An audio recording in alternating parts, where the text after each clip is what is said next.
Oke guys, assalamualaikum warahmatullahi wabarakatuh. Terima kasih buat kalian yang selalu nonton channel ini dan jangan lupa mensubscribe channel gua. Dan gua kali ini akan menceritakan salah satu pengalaman gua ya, tentang gua menjadi korban pembegalan.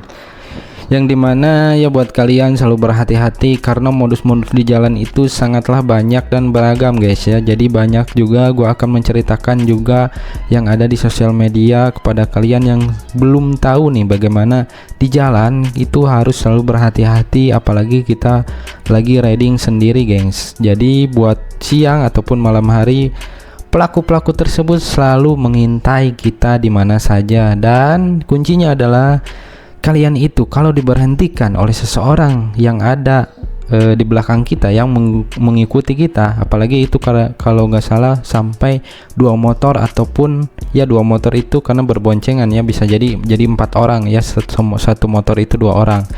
Kalau kalian diberhentikan seperti itu jangan langsung berhenti, kalian cari polsek terdekat.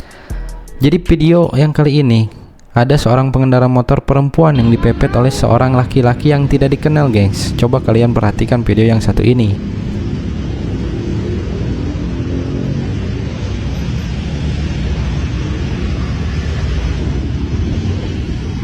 Kok maksa banget Bapak aku polisi ya. Mau ngapain? Nanya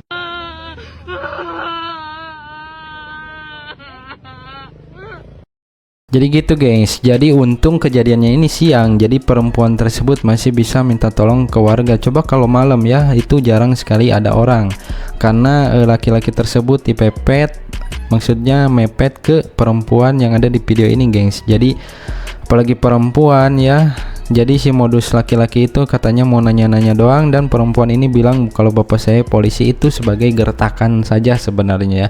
Dan buat kalian semua itu jangan langsung berhenti kayak video yang satu ini ya, kalian cari pertolongan ya ke polsek terdekat, dan jangan sampai berhenti. Kalau berhenti itu sudah fatal ya, apalagi seseorang tersebut kalau malam suka membawa sajam. Dan pengalaman juga ada seorang perempuan nih guys, jadi dia katanya sih jam 3 pagi ya, gak tahu habis kerja atau pulang kerja, menunggu di pinggir jalan menunggu ojol, dan perempuan tersebut main HP di pinggir jalan jam 3 subuh dan akhirnya kena pembegalan yang dimana cewek tersebut mengalami luka serius guys di bagian kepalanya, sampai karena kena cerulit lah sampai 3 bacokan gitu guys, dan di bagian lengannya juga karena dia mempertahankan HP-nya tersebut ya, nggak langsung dibawa oleh si begalnya tersebut. Jadi buat kalian semua nih, kalau di pinggir jalan maupun dimanapun itu selalu berhati-hati apalagi dengan orang-orang yang tidak dikenal guys. Jadi gua akan menceritakan salah satu pengalaman gua ya kemarin lusa lah. Jadi gua akan berangkat kerja nih malam hari sekitaran jam 11 kurang guys. Jadi ketika di suatu gang, karena menuju jalannya itu di gang guys ya, di suatu gapura itu ada seorang laki-laki ya, dia memakai hoodie dan dia mengambil kunci motor gua ya, dia langsung ke tengah gitu aja, dan gua sayangnya itu berhenti guys. Jadi posisinya itu berhenti, namun ya alhamdulillah selamat karena gua berboncengan dan temen gua yang di belakang itu kenal sama seorang tersebut. Ketika dia bilang kalau gua juga orang sini, ternyata dia langsung minta maaf guys ya. Jadi begitu guys, jadi jangan berhenti apalagi diberhentikan oleh seseorang. Kita lihat video yang satu ini adalah modusnya gengs. Nah ini 2 orang yang marah-marah langsung mukul yang katanya nyerempet, padahal ini modus guys ya. Modusnya itu dia pura-pura nyerempet dan akhirnya dia ngajak gelut gitu guys, dan ujung-ujungnya ya motornya diambil, padahal ini modus guys.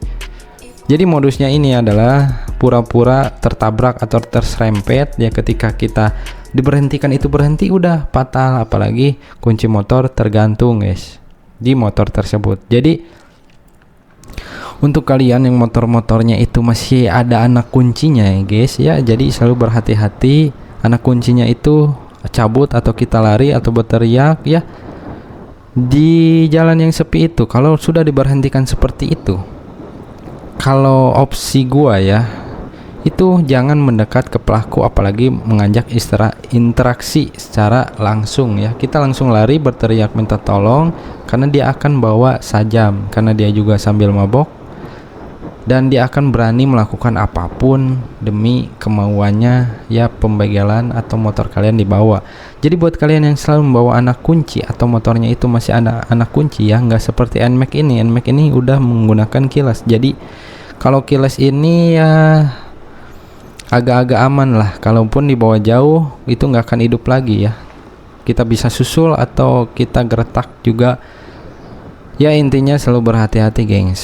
Jadi buat gua, pengalaman gua kemarin juga, gua diberhentiin langsung diambil anak kunci gua guys. Jadi kunci gua nggak pakai motor NMAX ini, gua pakai motor Beat guys, karena motor Beat yang dulu yang 2015 dan itu masih menggunakan kunci colok-colok dan kuncinya itu dicabut.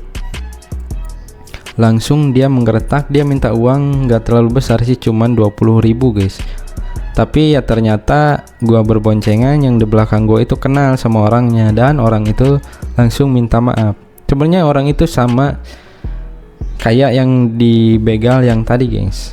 Nah, orang yang di belakangnya itu yang pakai bab, nah itu adalah orang yang memperhatikan gua guys. Jadi selalu berhati-hati apalagi lagi di pinggir jalan modusnya gitu. Dan ada juga modus yang lainnya itu mengaku debt collector padahal motor kalian misalkan cash. Nah kalau motor kalian cash terus diberhentikan di pinggir jalan itu sekitaran jam 6 atau jam 9-an malam guys ya, itu langsung ke polsek terdekat, langsung aja nyari polisi gengs, nyari perlindungan. Jangan kalian berhenti di jalan, kalau udah berhenti itu pasti udah lenyap motor kalian. Jadi temen gua juga mengalami hal tersebut ya, dimana motor CRF yang dia beli cash, tapi ada debt collector yang mepet dia 2 motor 4 orang ya, satu motornya 2 orang mepet motornya, dan dia memberikan pernyataan bahwa motor ini nunggak guys ya, udah lama nggak bayar, jadi harus dibawa oleh leasing. Nah di situ kalian jangan langsung percaya ya, dan jangan langsung berhenti sebenarnya. Akhirnya dia dikasih sama STNK-nya karena teman gua juga masih polos ya, masih baru keluar sekolah, namun sama orang tuanya udah dibeliin motor. Ya begitulah hasilnya, dan udah berapa tahun ya, kalau nggak salah ya udah 6 tahunan nggak balik lagi motornya guys. Udah lapor polisi, udah lapor yang lain-lainnya, ya tetap aja karena susah katanya dicarinya. Ya begitu guys, jadi pengalaman gua kemarin juga buat kalian semua yang selalu berhati-hati, apalagi motor yang kalau misalkan leasing juga itu ada datanya ya, itu langsung ke rumah ya, nggak di jalan sembarangan begitu doang guys ya, begitu aja itu udah pasti modus ya. Dari modus-modus itu semua kalian harus belajar ya. Dan thank you for watching and see you, goodbye.